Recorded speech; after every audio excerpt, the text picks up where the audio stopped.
Bangla number 11। ये कहानी 3 दोस्तों की है जिनका नाम विक्रम, सुनील और जॉन होता है, जो मुंबई शहर में नौकरी करने के लिए आते हैं। तीनों बचपन के दोस्त कुछ कर दिखाने का सपना लिए इस भीड़-भाड़ वाली जगह में अपना मुकाम पाने के लिए दर-दर भटकते हैं। उन्हें कोई भी रास्ता नजर नहीं आता। अपने छोटे से गांव में रहकर कॉलेज की पढ़ाई करने वाले सुनील और विक्रम ने कभी सोचा भी नहीं था कि सफलता पाने के लिए इतना दर्द झेलना पड़ता है। वहीं जॉन अपने पापा के बिजनेस में पहले से ही संघर्ष कर चुका था, जिस वजह से उसे इन सब चीजों की आदत सी हो गई थी। जॉन अच्छे से जानता था कि सफलता इतनी आसानी से नहीं मिलेगी, क्योंकि उसने अपने पापा को दिन रात मेहनत करते हुए देखा था। तभी तीनों को सुबह से भटकते भटकते शाम हो जाती है, लेकिन न कोई नौकरी और न ही कोई रहने का ठिकाना उनके हाथ लगता। तीनों मायूस होकर एक छोटे से होटल में खाना खाते हैं। दरअसल उनके पास कोई खास पैसे भी नहीं होते। वह तो सिर्फ अपनी 1-2 दिन की व्यवस्था बनाकर निकले थे। उन्हें लगा था कि आते ही उनके साथ कोई चमत्कार होगा और उनको नौकरी मिल जाएगी। तीनों एक बिल्डिंग के पास पहुंच जाते हैं। कुछ देर बाद सभी बिल्डिंग के गेट के पास बैठ जाते हैं। 1-2 घंटा बैठे हुए गुजर जाते हैं। तभी बिल्डिंग के चौकीदार की नजर उन पर पड़ती है और वो जोर की आवाज में उन्हें डांटते हुए कहता है, कौन हो तुम लोग? यहां क्यों बैठे हो?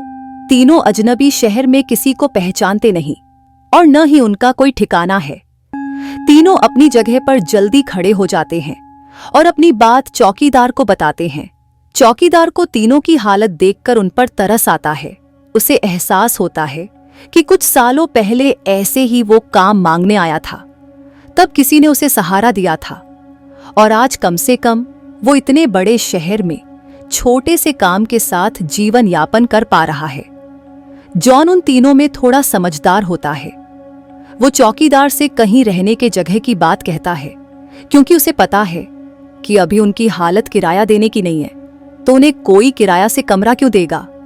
तभी चौकीदार अपने एक दोस्त से फोन पर बात करता है, जो वहीं से कुछ ही दूर बंगला नंबर 11 में साफ सफाई का काम करता है। चौकीदार अपने दोस्त को सारी बात बताता है। तभी उसका दोस्त कहता है कि मेरे साहब तो अपने परिवार के साथ 2 महीनों के लिए बाहर गए हैं, तब तक मैं रहने का इंतजाम कर सकता हूं। ये बात सुनकर तीनों दोस्त बहुत खुश हो जाते हैं और वो जल्दी से चौकीदार से कहते हैं कि आप हमें बता दीजिए हम उनके पास कैसे पहुंच सकते हैं।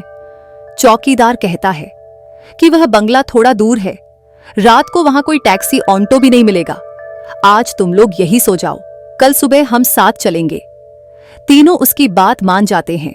सुबह उठते ही तीनों चौकीदार के साथ बंगले में पहुंच जाते हैं। बंगले की खूबसूरती देखकर तीनों दोस्त हक्का बक्का रह जाते हैं। उन्हें यकीन ही नहीं होता कि उन्हें इतने अच्छे बंगले में रहने का मौका मिलेगा। बंगले का नौकर तीनों दोस्तों को गेस्ट रूम में ले जाता है। तीनों दोस्त रूम में पहुंचकर राहत की सांस लेते हैं। जल्दी से तीनों नहाकर तैयार हो जाते हैं और काम की तलाश में निकल जाते हैं।